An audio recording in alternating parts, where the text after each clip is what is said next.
हरे घोड़े की कहानी। एक शाम राजा अकबर अपने प्रिय बीरबल के साथ अपने शाही बगीचे की सैर करने निकले।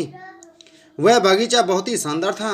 चारों ओर हरियाली ही हरियाली थी और फूलों की भीनी भीनी खुशबू वातावरण को और भी खूबसूरत बना रही थी। ऐसे में राजा को जाने क्या सूझा कि उन्होंने बीरबल से कहा, बीरबल, हमारा मन है कि इस हरे भरे बगीचे में हम हरे घोड़े पर बैठकर घूमें। इसलिए मैं तुम्हें आदेश देता हूँ कि तुम 7 दिनों के अंदर हमारे लिए एक हरे घोड़े का इंतजाम करो। वहीं अगर तुम इस आदेश को पूरा करने में असफल रहते हो तो तुम कभी भी मुझे अपनी शक्ल न दिखाना। इस बात से राजा व बीरबल दोनों वाकिफ थे कि आज तक दुनिया में हरे रंग का घोड़ा नहीं हुआ है। फिर भी राजा चाहते थे कि बीरबल किसी बात में अपनी हार स्वीकार करे। इसी कारण उन्होंने बीरबल को ऐसा आदेश दिया। मगर बीरबल भी बहुत चालाक थे। वो भली भांति जानते थे कि राजा उनसे क्या चाहते हैं। इसलिए वो भी घोड़ा ढूंढने का बहाना बनाकर 7 दिनों तक इधर उधर घूमते रहे।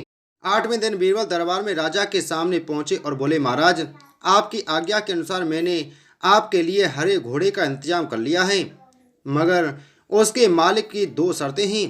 राजा ने उत्सुकता से दोनों शर्तों के बारे में पूछा। तब बीरबल ने जवाब दिया, पहली शर्त यह है कि उस हरे घोड़े को लाने के लिए आपको स्वयं जाना होगा। राजा इस शर्त के लिए तैयार हो गए।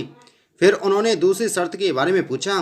तब बीरबल ने कहा, घोड़े के मालिक की दूसरी शर्त यह है कि आपको घोड़ा लेने जाने के लिए सप्ताह के 7 दिन के अलावा कोई और दिन चुनना होगा। यह सुन राजा हैरानी से बीरबल की ओर देखने लगे।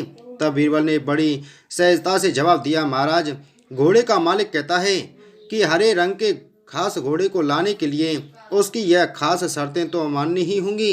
राजा अकबर बीरबल की यह चतुराई भरी बात सुनकर खुश हो गए और मान गए कि बीरबल से उसकी हार मनवाना वाकई में बहुत मुश्किल काम है।